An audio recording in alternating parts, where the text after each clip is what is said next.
اعوذ باللہ من الشیطان الرجیم بسم اللہ الرحمن الرحیم اللہم صلی علی سیدنا و مولانا محمد وعلی آل سیدنا و مولانا محمد وبارک وسلم صلی علیہ۔ آج ہم نے 8ویں پارے کی بات کرنی ہے۔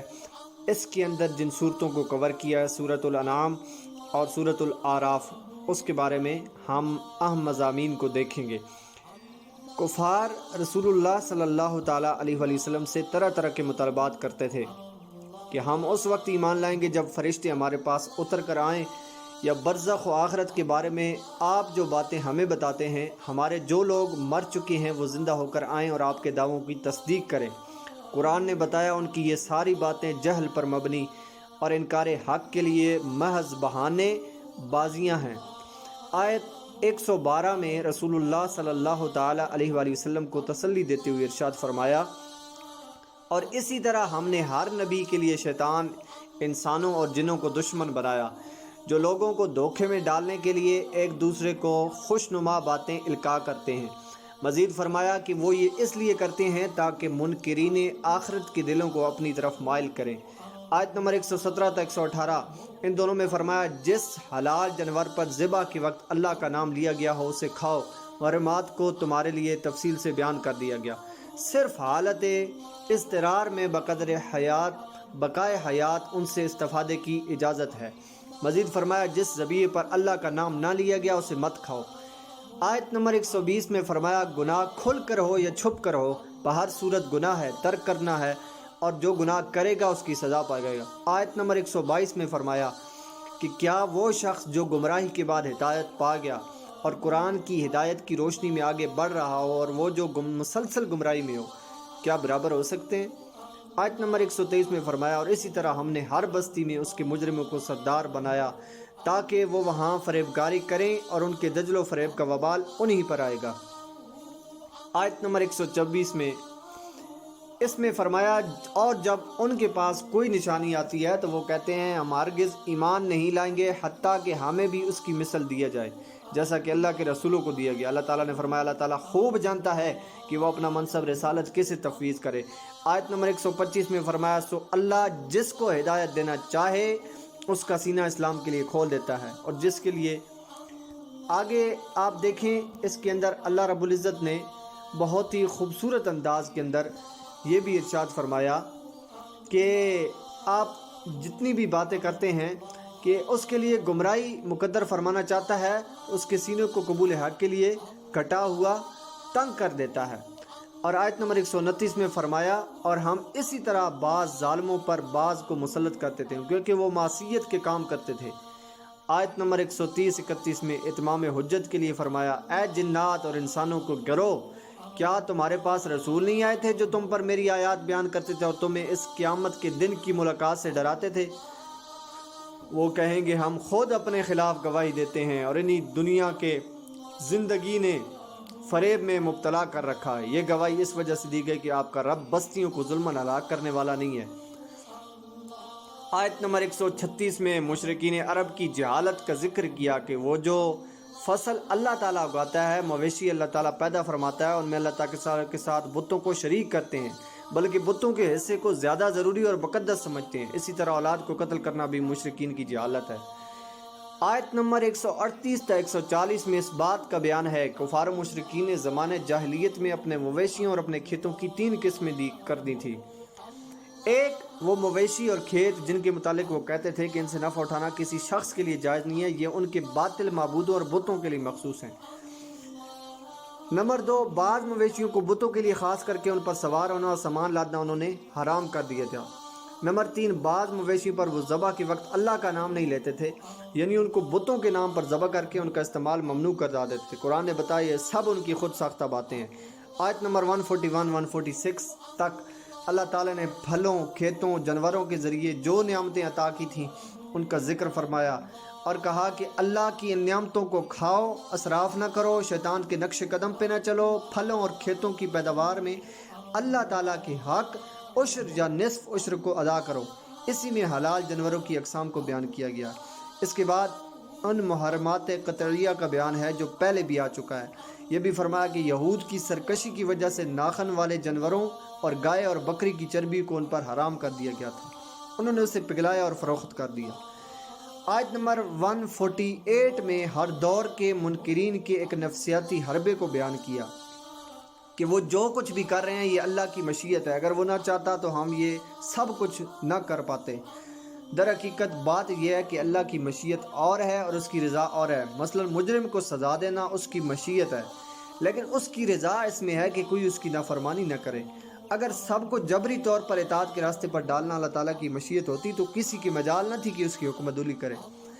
آیت نمبر 151 تا 160 تک اس میں ارشاد فرمایا، اللہ کے ساتھ کسی کو شریک نہ ٹھہراؤ، والدان کے ساتھ اس نے سلوک کرو، تنگ دستی کے خوف سے اولاد کو قتل نہ کرو، ظاہر و مستور فحاشی سے اجتناب کرو، قتل ناحق نہ کرو، یتیم کا مال نہ کھاؤ، لین دین میں ناب تو پورا کرو، بلا تمیز سب کے ساتھ انصاف کرو، اللہ سے کیے گئے عہد کی پاسداری کرو۔ یہ 9 احکام شرعیہ ہی دین اسلام کی تعلیمات کا خلاصہ اور لب لباب ہے، باقی تمام شرعی احکام انہی پر منحصر ہیں۔ اس لیے فرمایا یہی سیدھا راستہ ہے، فرقہ بندی چھوڑ کر اس کی پیروی کرو، کتاب الہی کے احکام کو ملحوظ رکھو۔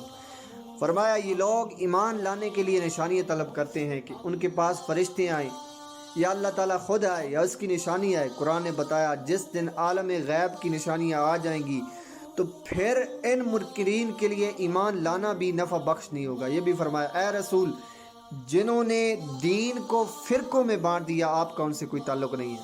آیت نمبر 162 میں حقیقت ایمان اور روح ایمان اور مسلمان کے مقصد کے حیات کو بیان فرمایا۔ آیت نمبر 165 میں اللہ نے فرمایا درجات مراتب میں فرق صرف آزمائش کے لیے کہ کون مال و رزق کی فراوانی کے باوجود اللہ کی فرما برداری کرتا ہے اور کون دولت کے نشے میں اللہ کے احکام کو بلا دیتا ہے۔ اللہ تعالیٰ جلد حساب لینے والا، بخشش و مغفرت فرمانے والا ہے۔ سورۃ الاعراف مکی صورت ہے، ترتیب مصحف کے اعتبار سے 7ویں جبکہ ترتیب نزول کے اعتبار سے 39ویں صورت ہے۔ اس صورت میں سورۃ الانعام کے بعض مسائل کے اجمال کی تفصیل ہے، مختلف انبیاء کرام کی دعوت، اس کے نتیجے میں ان کو پہنچنے والی تکالیف کا ذکر ہے۔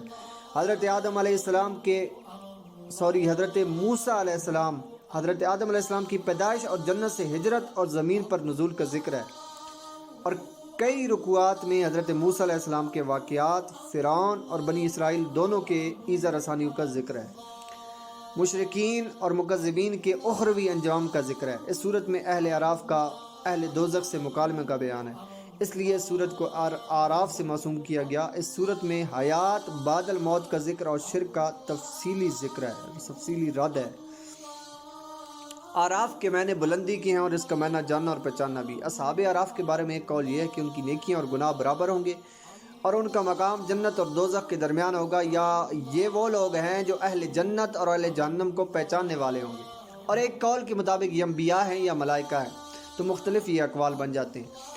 اس صورت کی ابتدا میں سرکار دو عالم صلی اللہ تعالیٰ علیہ وسلم کو تسلی دی گئی کہ آپ کفار کے جور و جفا معاندانہ رویے سے تنگ دل نہ ہوں، بلکہ اپنا فرض ادا کرتے رہیں، اس کتاب مقدس کی تبلیغ میں سرگرم رہیں۔ آیت نمبر 4 میں بتایا بعض بستیوں پر دوپہر کو سوتے ہوئے عذاب آیا تو ان کے مکینوں نے اقرار کیا ہاں ہم ظالم تھے۔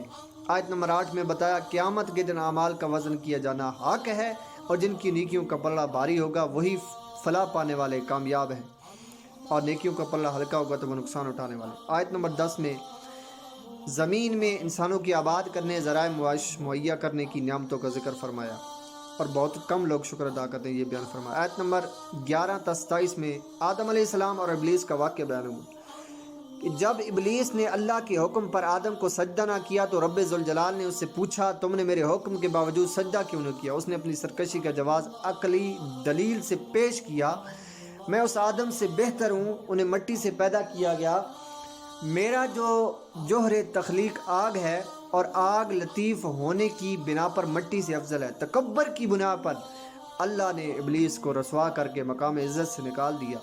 ابلیس کے اللہ تعالیٰ سے قیامت تک مہلت طلب کرنے پر اللہ تعالیٰ نے اسے یہ مہلت عطا کر دی۔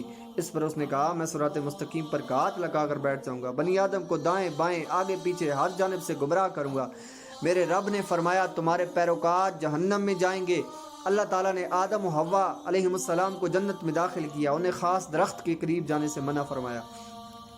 شیطان نے ان کو وسوسہ ڈالا، مخلص اور خیر خواہ کا روپ اختیار کر کے کہا کہ آپ لوگوں کو اس درخت کے قریب جانے سے محض اس لیے منع کیا گیا ہے کہ اس کے قریب جا کر آپ لوگ فرشتے بن جائیں گے اور آپ لوگوں کو ابدی زندگی مل جائے گی۔ اس نے قسمیں کھا کر اپنی خیر خواہی کا یقین دلایا، پھر ان سے اتحادی خطا ہوئی۔ اس درخت کو چکھنے سے ان کی شرمگاہیں ظاہر ہوئیں اور وہ درختوں کے پتوں سے اپنے ستر کو ڈھانپنے لگے۔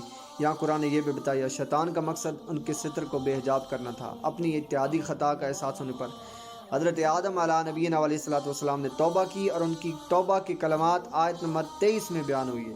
پھر ان جنت سے زمین پر اتارا گیا اور فرمایا ایک مقررہ مدت تک تمہیں یہاں رہنا ہے۔ پھر اللہ تعالیٰ نے مقصد لباس بیان فرمایا کہ ہم نے بنی آدم پر لباس اس لیے اتارا ہے کہ ان کی ستر پوشی ہو اور زینت کا سامان ہو۔ تقوی کا سب سے بہتر لباس ہے۔ آیت نمبر 28 میں فرمایا جب کفار کو عقائد باطلہ اعمال قبیحہ سے روکا جاتا ہے وہ کہنے لگتے ہیں یہ ہمارے باپ دادا کا طریقہ ہے، اللہ نے ہمیں اس کا حکم دیا ہے۔ آیت نمبر 31-32 میں فرمایا اے بنی آدم ہر عبادت کے وقت لباس سے زینت اختیار کرو، اسراف سے بچ رہو، اللہ کی نعمتوں سے استفادہ کرو، پاکیزہ چیزیں خواہ لباس ہو خوراک مومنوں کے لیے حلال ہے۔ اللہ نے تو ظاہر و باطن میں بے حیائی گناہ حق سے عدول کو حرام کرا دیا ہے۔ آیت نمبر 35 میں رسل کرام کی اطاعت کرنے والوں، تقوی اور عمل صالح کرنے والوں کے لیے جنت کی بشارت، جبکہ کفر، تکذیب اور تکبر کرنے والوں کی جہنم کی وعید ہے۔ آیت نمبر 40 میں فرمایا اللہ کی آیات کو جھٹلانے والوں، تکبر کرنے والوں کے لیے آسمان کے دروازے نہیں کھولے جائیں اور نہ ہی وہ جنت میں داخل ہوں۔ آیت نمبر 43 میں فرمایا اللہ نے اہل جنت کے دنوں سے کینہ نکال دیا ہے اور وہ ہدایت پانے پر اللہ کا شکر ادا کرتے ہیں کیونکہ اسی کی فضل سے ہدایت ملتی ہے۔ اور آیت نمبر 44 اور بعد کی آیات میں بتایا آخرت میں جنتی جہنمیوں کو پکاریں گے کہ ہم نے تو اپنے رب کے وعدے کو سچا بتایا، بتاؤ تم نے کیسا پایا؟ تو ان دونوں کے درمیان سے ایک پکارنے والا پکارے گا ظالموں پر اللہ کی لعنت ہو۔ مزید فرمایا جنتی اور جہنمیوں کے درمیان حجاب ہوگا اور اہل اعراف دونوں گروہوں کو ان کی نشانیوں سے پہچانے گی اور جنتیوں کو سلام کریں گے اور جہنمیوں سے کہیں گے تمہاری جماعت اور تمہارا تکبر آج تمہارے کسی کام نہ آیا۔ جہنمی جنتیوں سے استدعا کریں گے ہم پر تھوڑا سا پانی انڈیل دو، جو نعمتیں تمہیں عطا ہوئی ہیں ان میں سے تھوڑا سا ہمیں دے دو۔ مگر رب نے فرمایا یہ چیزیں کافروں پر حرام ہیں جن لوگوں نے دین کو کھیل تماشا سمجھ کر رکھا تھا۔ اللہ ان سے فرمائے گا جس طرح تم نے قیامت کے دن کو فراموش کر رکھا تھا آج تم بھی نظر انداز کر دیے جاؤ گے۔ آیت نمبر 54 میں اللہ تعالیٰ کی قدرت کی نشانیاں بیان فرمائیں اور اس کے بعد فرمایا کہ اپنے رب کو گڑ گڑا کر چپکے اس کے عذاب سے ڈرتے ہوئے اس کی رحمت کا یقین رکھتے ہوئے پکارو اور زمین میں اصلاح کے بعد فساد نہ پھیلاؤ۔ آیت نمبر 57 میں اللہ تعالیٰ نے باران رحمت کے نظارے کے بارے میں بتایا کہ اس کے حکم سے ہوائیں پانی سے بھرے ہوئے بادلوں کو چلا کر لے جاتی ہیں، بنجر زمین پر برسا کر اس میں اللہ کی نعمتیں پیدا کر دیتی ہیں۔ اسی طرح مردوں کو دوبارہ اللہ زندہ فرمائے گا۔